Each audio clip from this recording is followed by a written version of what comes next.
Hi, everybody. Welcome to English Digest. I'm Tom. Hi, I'm Stephanie. And today we're going to continue talking about an unforgettable tour of Orchid Island. Last time, of course, we introduced you to maybe a flyer or some information you might see printed out or online or something. Yeah. It's all information about 2-day tours and 3-day tours of Orchid Island from our fictitious travel agency, Island Adventures Travel Agency. Now, in today's lesson, we've got a conversation. Paula is actually talking to an agent at this agency, and she's asking some questions about visiting Orchid Island. She is. I think she's curious and she wants to have some of her questions answered. I think it's always good to make sure when you go on some sort of tour that you're getting what you think you're supposed to get. Sometimes we assume things and then later on we find out we were wrong. And you feel like maybe you wasted your money, but it's your responsibility to find out exactly what the tour costs and covers and what you're likely to see. I also like to go online and look at reviews. Sometimes you can get some good information about different tours that are offered around the world. I always look into that to see what people recommend. And also, I know I took a trip with a friend a few years back, and we went to a pretty big city, and there was one tour guide in particular that was recommended by a lot of people, and we ended up hiring this guy, and boy, it was worth the money. He was wonderful. So those are some things that you need to consider before you put down your hard-earned cash for a vacation tour. We're going to start by reading through the conversation, and then we'll be back.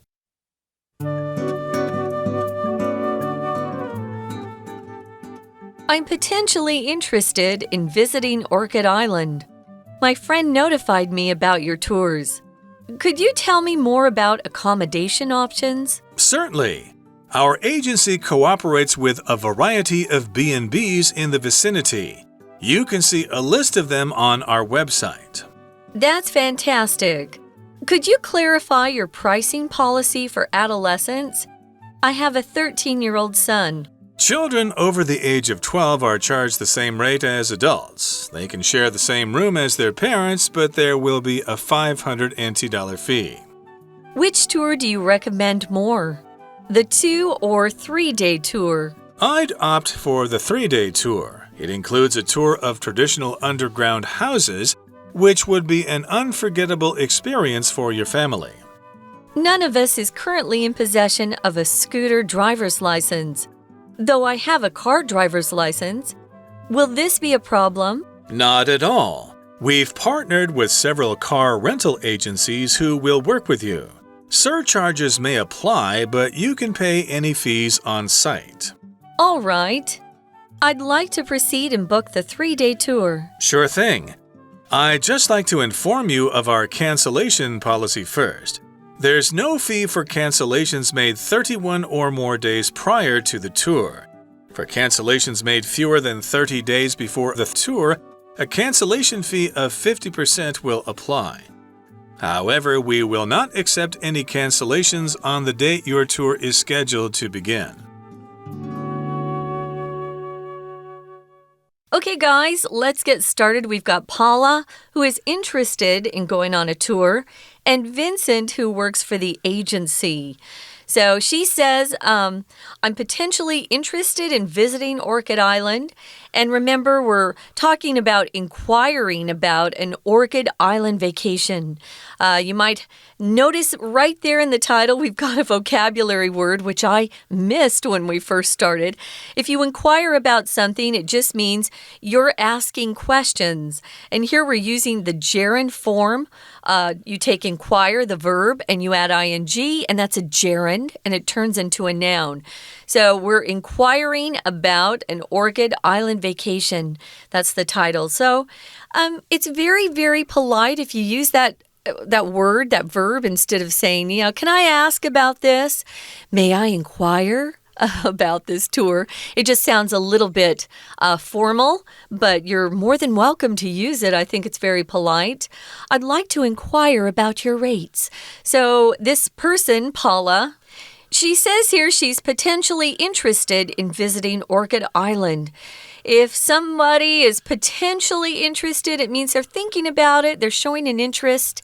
They haven't made a decision yet, but she may make that decision when she hears what Vincent has to say. Right. She could also say, I'm interested in potentially visiting Orchid Island.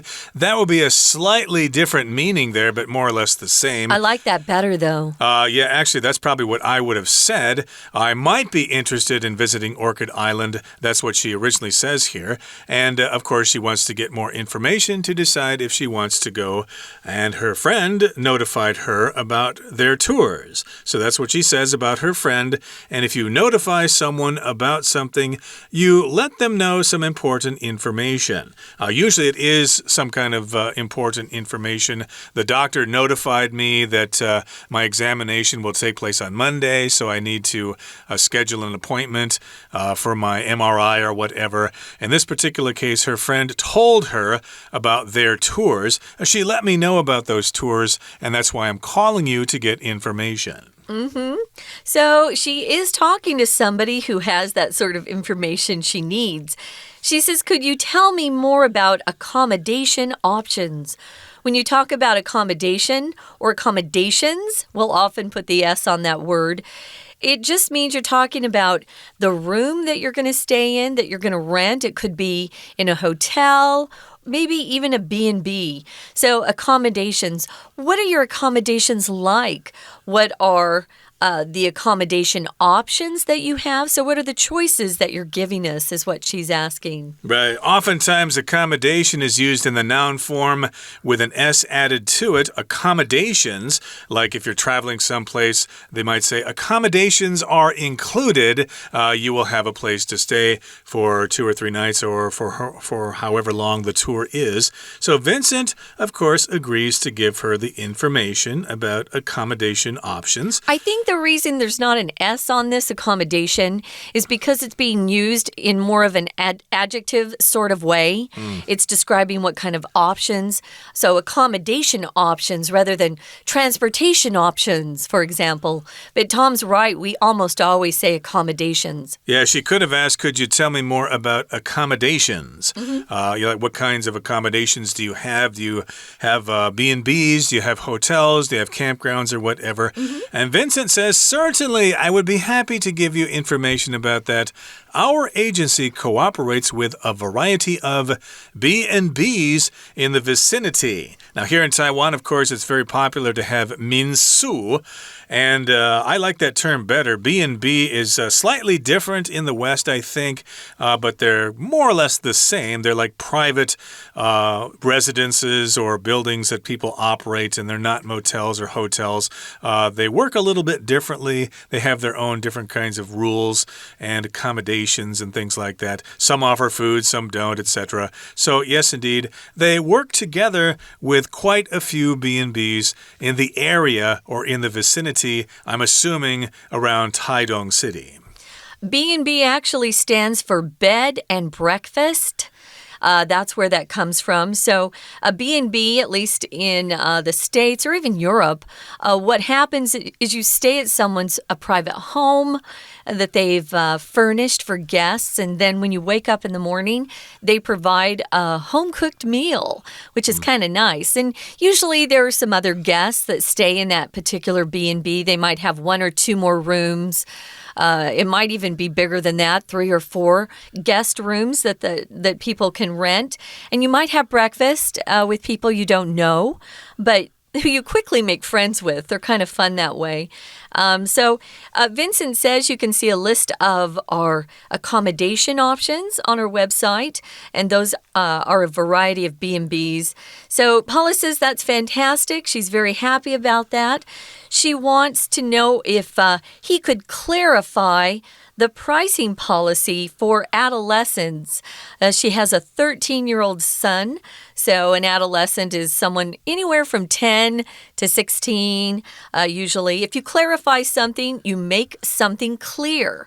Maybe something's not quite as clear, or it's a little bit confusing, or someone really can't comprehend what you're saying. and you would say, hey, can you clarify that a bit, or can you repeat that if you're not understanding it the first time? But yeah, clarity is very important. Clarity is the noun form. Clarify is the verb form. Clarity just means something that's very clear and easy to understand. Exactly. Sometimes people give you vague information, so you need them to clarify to give you some specific information. So what exactly are your pricing policies for adolescents? And she says she has a 13-year-old son. Vincent says children over the age of 12 are charged the same rate as adults. So because her son is 13, therefore he has to be charged as an adult. If he were younger than 12, then he would get a special discount.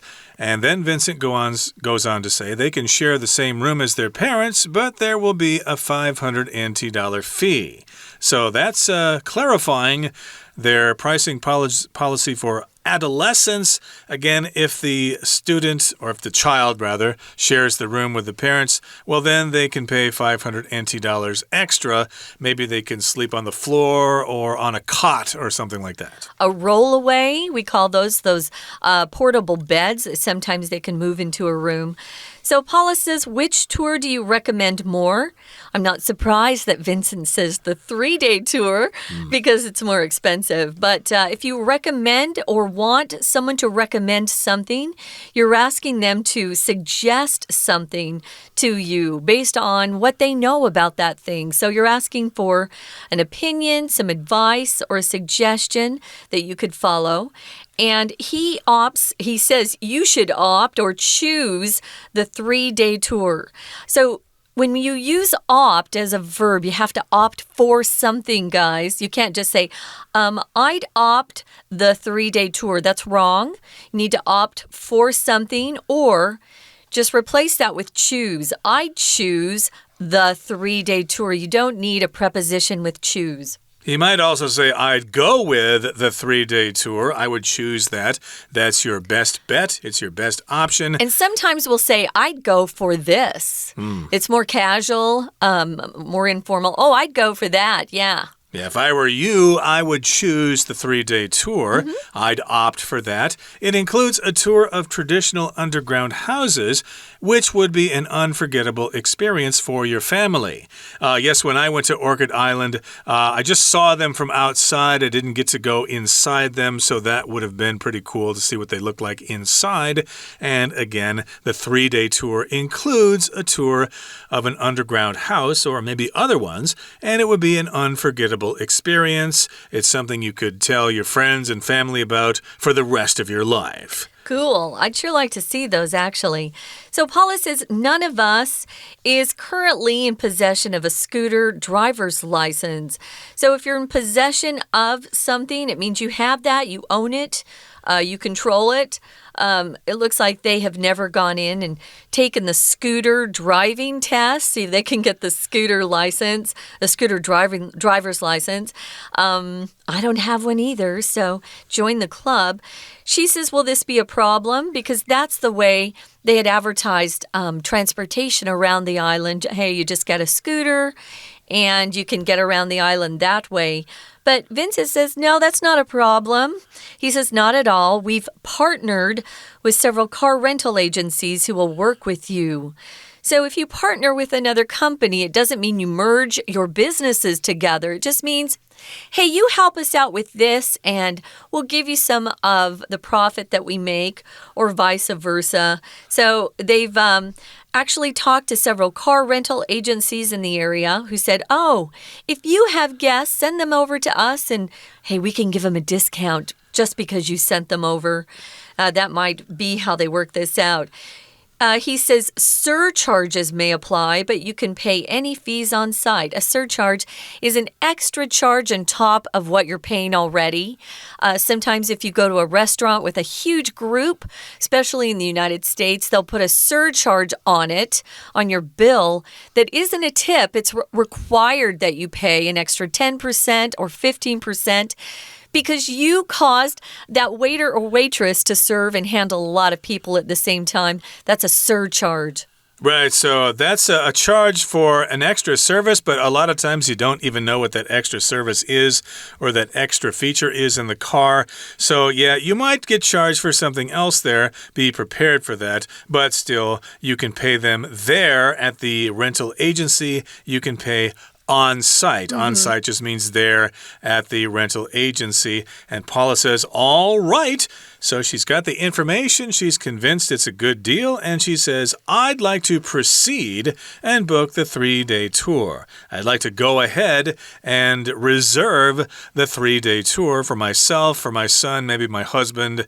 And, of course, this Vincent, this agent here, will take care of all the details. He will enter her information into the computer, and it should go pretty smoothly after that. Cool.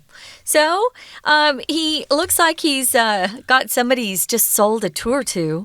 So, he wants to inform her of the cancellation policy. You need to know what that is.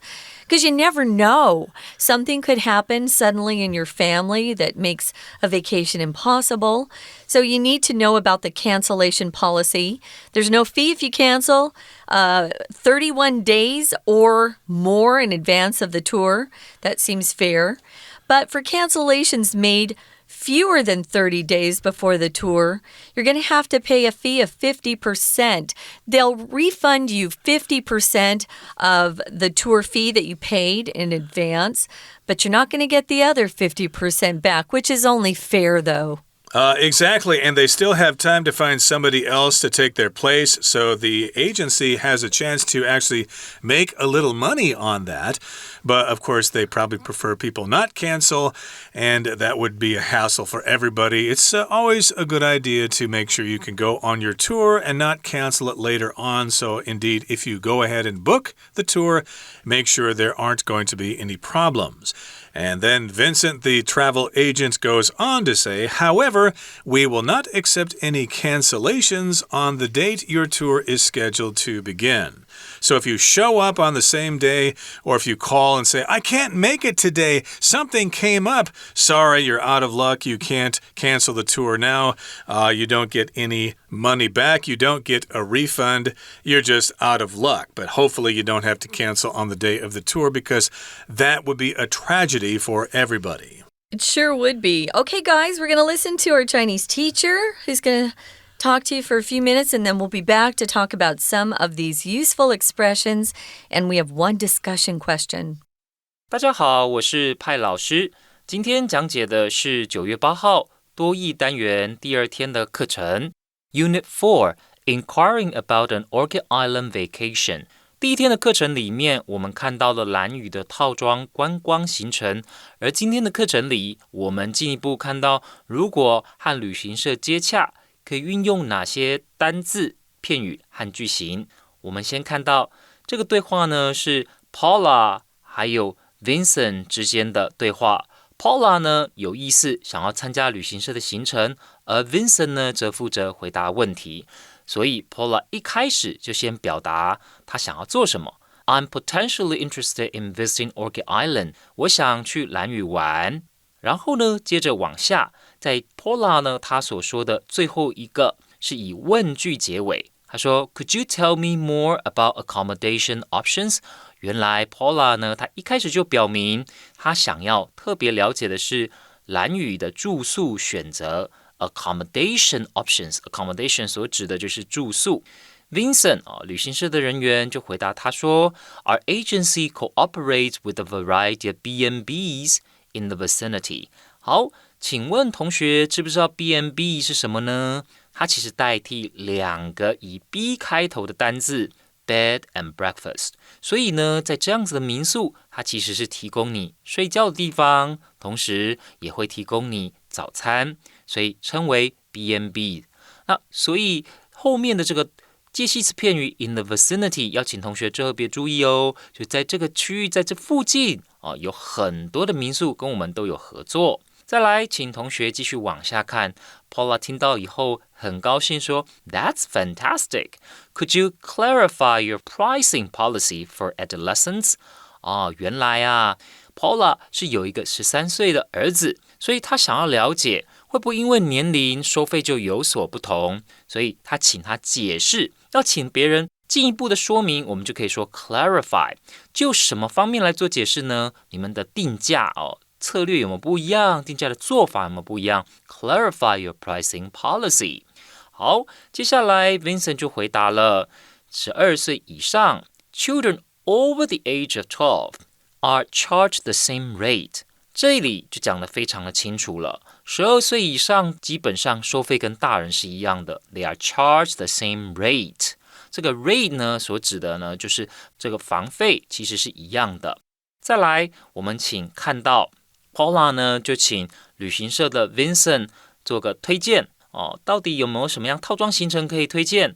那 Vincent 的回复是：好的 ，I'd opt for the 3-day tour。如果是我是你的话，我会选择3天行程。Opt for 就是选择的意思。再来 ，Paula 听完他的介绍之后，他也做了回复了。None of us is currently in possession of a scooter driver's license。好，他在听完 Vincent 的建议之后，他的回复是我们家人没有任何一个有摩托车的驾照。In possession of。就表示有没有什么样的东西。再来下一个 Vincent 说到 We've partnered with several car rental agencies。 所以基本上旅行社除了跟民宿业者合作，也跟几个租车的公司呢合作。所以这边 car rental agencies 指的呢就是租车给旅客的这些公司。那再接下来他就说了 OK，除了你们没有摩托车驾照，当然就不能够租摩托车。可是呢，有车子可以租。那如果你们有汽车驾照，就可以开车，但 surcharges may apply， 但是会有其他的费用哦。But you can pay any fees on site， 但可以到了现场再付钱。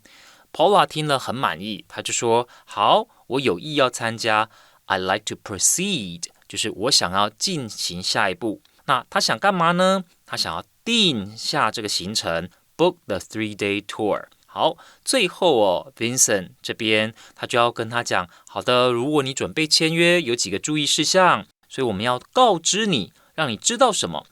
I'd just like to inform you of our cancellation policy first。如果你要取消你订购的行程，那我们是有一些收费相关规定的，所以inform 什么人 of 什么事情，就是告知他什么事。因此，如果呢你是在旅行出发行程之前31天前就提出的 prior to the tour， 所以在这个旅行行程之前你就提出。好，那这样子呢，我们有什么样子的我们就不收取取消的费用。可是只要呢是在告知我们说你想要取消行程，其实已经时间快要到了，已经是在1个月内了，那我们就要求你要付 50%， a cancellation fee of 50% will apply。 那如果当天呢，那你才取消的话，那很抱歉，我们是不接受取消的。We will not accept any cancellations on the date your tour is scheduled to begin。 好，以上就是我们针对多益第2天课程的讲解，谢谢大家。We're going to take a quick break. Stay tuned. We'll be right back.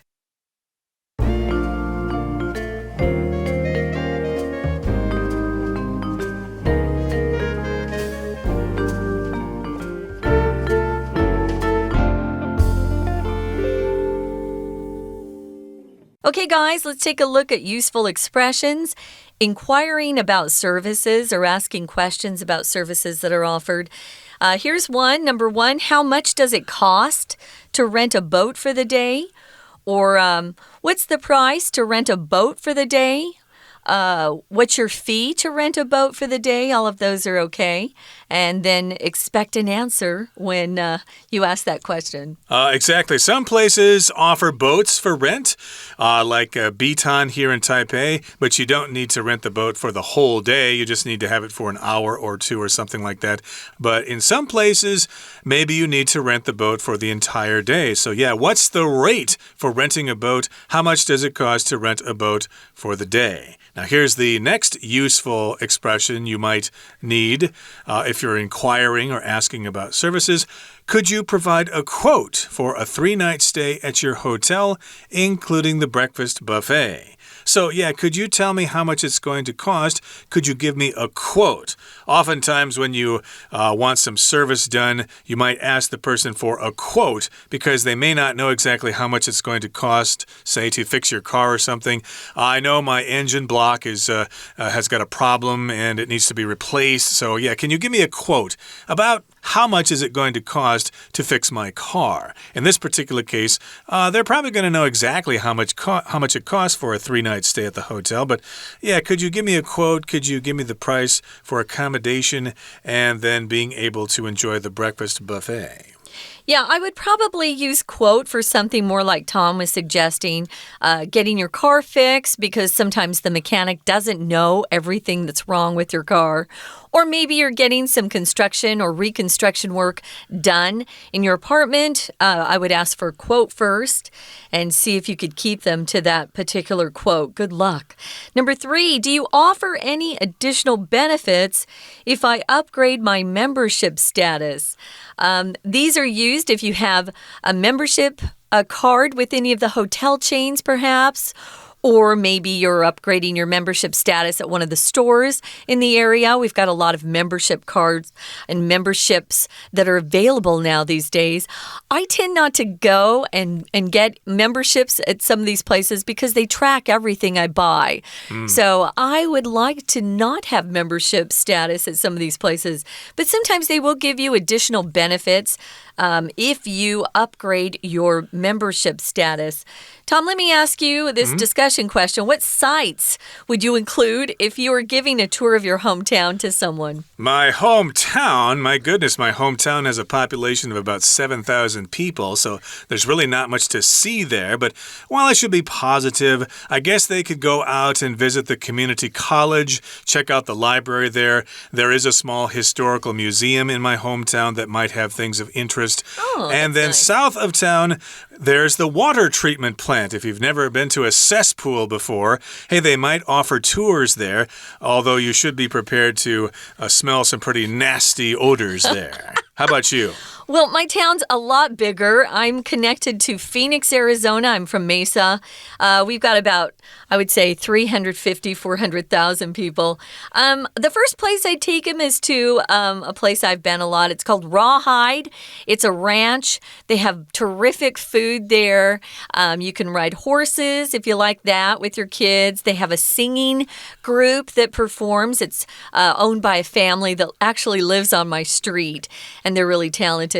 I would definitely take them to my favorite Mexican food restaurant, Mata's, that I've known forever. There's a big auditorium if they like to see shows. We've got famous stars that come into town and perform. But I think I'd really want to take them out to the desert. We're about 30 minutes away from the desert, so that if they've never seen desert, a desert area, they could experience that. There's a lake out there that I used to go water skiing at, and it's also less than 30 minutes away, called Saguaro. Or if they want to go to and hike, they could go to the Lost Dutchman Mine. We've got a big hill. It's more of a mountain, but it's full of rocks. But it's fun if you like to hike. So there are some things to do, although sometimes I think there's nothing to do when I go home. Okay, that brings us to the end of our lesson for today. Hopefully we have inspired you to travel to Orchid Island and check the place out. From all of us here at English Digest, my name is Tom. Hi, Stephanie. Goodbye. Bye.